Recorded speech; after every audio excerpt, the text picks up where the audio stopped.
We now have the first images of the Ferrari SF-25 single-seater. This is the car that must bring the Maranello team back to the Formula One world title in the 2025 season. After 18 long years of waiting, the Prancing Horse has everything needed to dethrone Max Verstappen from the Drivers' Championship and McLaren from the Constructors' title. There are no more excuses. The Maranello team has bet on a dream team with Lewis Hamilton, a 7-time Formula One world champion, alongside Charles Leclerc. It is a stellar driver pairing that must aim for both championships, no ifs or buts. Ferrari team principal Frederic Vasseur has been able to shape the working group as he wanted, bringing in 2 former Mercedes figures, Loic Serra as technical director and Jérôme D'Ambrosio as deputy team principal. Everything is in place to win. Furthermore, the Ferrari racing division has upgraded its facilities. This red car is the first to be developed in Renzo Piano's wind tunnel, revised and improved with the adoption of a rolling road that is no longer metal-based but made of rubberized material. This is an important change, as it allows the Aerodynamics team, led by Diego Tondi, to develop floors that run closer to the track surface, therefore generating more downforce.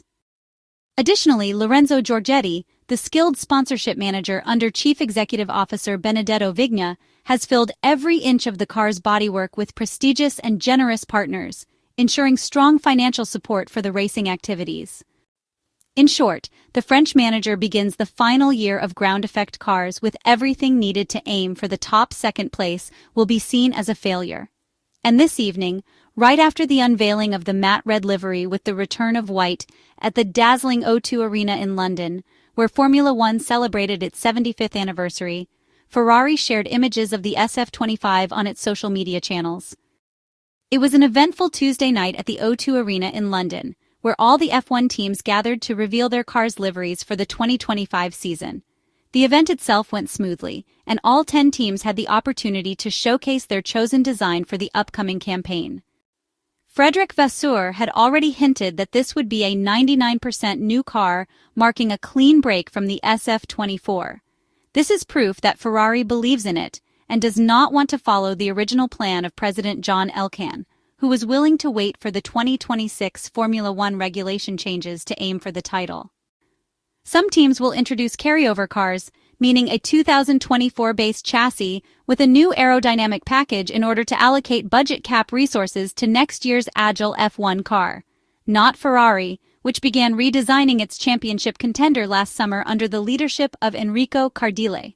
The Italian engineer left for Aston Martin after a turbulent departure, and the project was then developed by a cohesive group of Italian engineers: Diego Tondi, head of aerodynamics, Fabio Montecchi, chief project engineer, Marco Adorno, head of vehicle performance, Diego Ioverno, sporting director, and Matteo Tognanelli, head of track engineering. In October, the Frenchman Loic Serra joined the team, but he didn't completely overhaul the 677 project. However, he made a significant contribution to ensure a car with greater adjustment opportunities so that the SF-25, like the McLaren MCL-38, could aim to be a versatile car. This Ferrari has a completely different layout. The chassis is new not only because it houses the front pull rod suspension, but also because it has been lengthened by about 25 millimeters at the front. The technicians and engineers at Ferrari conducted a careful study on the best way to distribute the masses in accordance with the weight distribution defined by the FIA regulations. The trend is to shift more weight to the rear in an attempt to find a good balance between slow corners and high-speed corners, where the SF-24 single-seater struggled last year. The carbon gearbox casing has also been redesigned and is expected to be shorter than the corresponding value of the longer chassis. In the end, Lewis Hamilton finds in Ferrari the more rearward driving position he had been asking for at Mercedes, but never received as he had hoped. The front suspension follows a pull rod layout not for mechanical reasons, despite the fact that there is a reduction in weight because the internal linkages have been moved lower, but for aerodynamic reasons. The tie rod is subjected to less stress than the push rod and therefore is smaller and less rigid. Additionally, its position, high on the hub carrier and low at the attachment to the chassis, allows for a more efficient airflow towards the underfloor. However, at Maranello, they did not follow McLaren's lead, which had the courage to move the steering arm behind the lower triangle. Instead, the box remained in front, creating a flow with the front arm of the lower triangle. It's worth noting that the pull rod is not a completely new solution for Ferrari, as it was used on the SF-15T in 2015, and now it makes a comeback after 10 years. The upper triangle has a more inclined rear arm, but it hasn't exaggerated the anti-dive as McLaren did. The nose has been slimmed down at the tip, which now rests on the second element to reduce drag, while the front wing represents the flexible flaps, which, starting from the Spanish Grand Prix, will have more regulatory constraints and will need to be redesigned.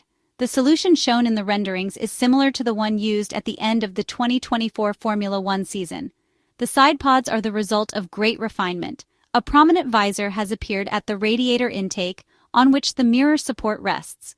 The horizontal opening seems decidedly narrower due to the long vertical slit already seen last year. The result is that the side pod is much more excavated at the bottom, significantly increasing the airflow to the floor. At the top, there is a hint of a duct that becomes deeper towards the rear, and the design is accentuated by a rounded external ridge. The floor is already an evolution of the experimental one seen intermittently on the SF-24. The barge board, which closes the Venturi channel on the outside, features a sort of crest with 4 teeth at the first descending part that will act as vortex generators. The second of the 4 flow deviators, which divide the channels, remains very protruding, both in height and in extension. The conventional component remains the airscope, which stays triangular since this red car does not have the radiators in the upper part of the engine. The engine cover is very streamlined and does not show the usual vertical drift, because there are small openings on the crest that help expel hot air, while just behind the camera, there is a small intake for the clutch. On the sides of the halo, there are the Cobra flaps, which have been copied from McLaren, while there is much attention to the bazooka, which appears a little more streamlined, with only one visible exhaust at the end of the diagonal white stripe. The idea is that the red car is also seeking efficiency, re-examining every detail obsessively to gain a small performance advantage in each aspect. The rear suspension remains pull rod. Even though the layout does not change, the kinematics have been redesigned to improve traction grip. Serra made a concrete contribution in this area to define the bars and dampers. The brakes adopt the 2024 Brembo system, which has not been modified, remaining one of the few carryover parts. The rear wing features a classic monopylon support, while the main white profile has a central V that combines with a medium-load flap.